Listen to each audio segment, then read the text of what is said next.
کیونکہ یہ بھی حدیث میں ہے کہ دنیا مومن کے لیے ایک قید خانہ ہے اور کافر کے لیے جنت ہے۔ قید خانہ ہے تو اس کے معنی یہ ہیں ہم اس سے آزاد ہونا چاہتے ہیں۔ قید خانے میں کوئی خوش نہیں ہوتا، تن پریشان اور ہر وقت دل میں آزاد ہونے کی آرزو پہلی نشانی ہے۔ ہمارا چشتیہ طریقہ عشق ہی ہے، عشق میں یہی چیز ہوتی ہے، شوق اور طلب، بے اطمینانی اور اضطراب۔ یہ ایسی صفت ہے کہ انعام کا خواہاں نہیں ہوتا، وہ بھی مقصود بالذات ہے۔ من لذت درد تو برادما نفرسم، یعنی یہ شاعر نے کہا ہے کہ میں تیرے درد کی لذت کو دوا کے عوض نہیں بیچوں گا۔ یہ درد اتنا عزیز ہوتا ہے کہ دردما یعنی دوا نہیں چاہتا ہے۔ اس وجہ سے انسان کو اللہ کا قرب حاصل کرنے میں مایوس نہیں ہونا چاہیے اور نہ انعامات کا خواہاں ہونا چاہیے، بلکہ استقامت حاصل کرنے کی کوشش کرنی چاہیے۔ سمجھیے کہ دل میں جو تڑپ ہے وہ مقصود ہے، جب تک وہ ہے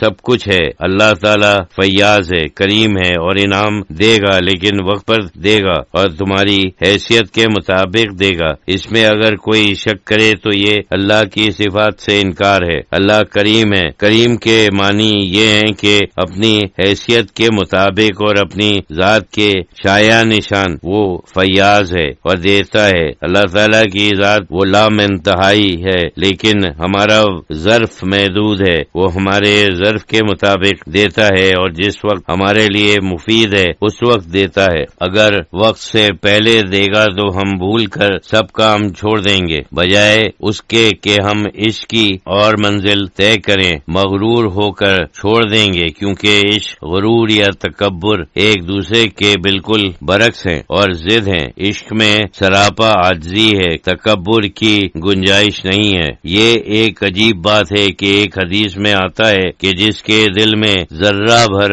کبر ہو وہ جنت میں نہیں جائے گا، یعنی لوگ اسے بہت سخت سمجھتے ہیں اور کچھ تعویل وغیرہ کرتے ہیں کہ اس کے معنی یہ ہیں، اس کے معنی وہ ہیں کہ لوگوں کی عادت ہے، کوئی تعویل کرتے ہیں ہمارے طریقے کے مطابق اور عشقیہ طریقے کے مطابق۔ عشق تو سراپا عاجزی اور نیستی ہے، اس میں ذرا بھی کبر ہے یا تکبر ہے تو مقصد پر کیسے پہنچ سکتے ہیں؟ یہ حدیث کم سے کم ہمارے لیے تو ہے، دوسروں کے لیے ہو نہ ہو، ہمارے نظریے کے عین مطابق لوگوں کی جنتیں بھی تو مختلف ہوتی ہیں۔ بہرحال مقصد یہ ہے کہ دل میں شوق پیدا کرنے کی کوشش کرو، دل میں دنیا سے مطمئن نہ ہو بلکہ مضطرب ہو۔ اگر ذکر، شغل، نماز، تلاوت اور دوسرے عبادات میں استقامت حاصل کرو، خود بخود ایک مقصد پورا ہو گیا۔ چنانچہ انعامات میں جلدی نہ کرو، اللہ کے اوپر چھوڑ دو۔ سمجھو تم اللہ کے مہمان ہو تو اللہ کے مہمان بن گئے ہو، کیونکہ تم اسی کی طرف بڑھنے کی کوشش کر رہے ہو۔ جو اس کی طرف بڑھتا ہے وہ چاہے راستے میں کہیں بھی ہو اس کا مہمان ہے۔ جب تم اللہ تعالیٰ کے مہمان ہو تو مہمان کی یہ شان نہیں ہے کہ وہ سوچے اور فکر کرے یہ میری کسی قسم کی خاطر ہو، یہ تو